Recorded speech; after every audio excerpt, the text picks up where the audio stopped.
Fresh milk collect ചെയ്ത് പാസ്ചറൈസിങ് ഹോമോജനൈസിങ് എല്ലാം ചെയ്ത് നമ്മൾ മാർക്കറ്റിൽ വിപണിയിൽ ഇറക്കും. ഇതാണ് നമ്മുടെ ഫൈനൽ പ്രൊഡക്റ്റ് വരുന്നത്. ഇത് തൈരിന്റെ പാക്കറ്റ്.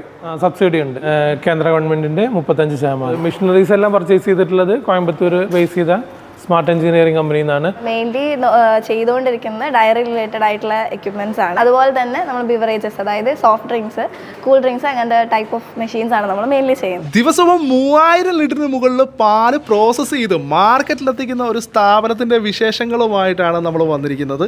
മലപ്പുറം പെരിന്തൽമണ്ണയ്ക്ക് അടുത്തുള്ള നമ്മുടെ RS ഡയറി ഫാം, നമ്മുടെ ഷാനവാസിക്കാടെ ഫാമാണ്. അപ്പോൾ ഈ കാണുന്നതാണ് നമ്മുടെ ഇവിടുത്തെ ഒരു പ്രോസസ്സിങ്ങിന്റെ ഒരു യൂണിറ്റ് എന്ന് പറയുന്നത്. അത്യാവശ്യം നല്ലൊരു വമ്പൻ സെറ്റപ്പ് തന്നെ ഇവിടെ സെറ്റ് ചെയ്തിട്ടുണ്ട്.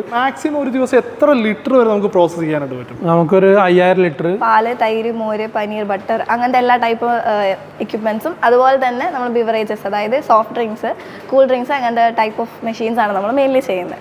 ശരിക്കും നമുക്ക് ഓൾ കേരള നമ്മുടെ ഇതുപോലെ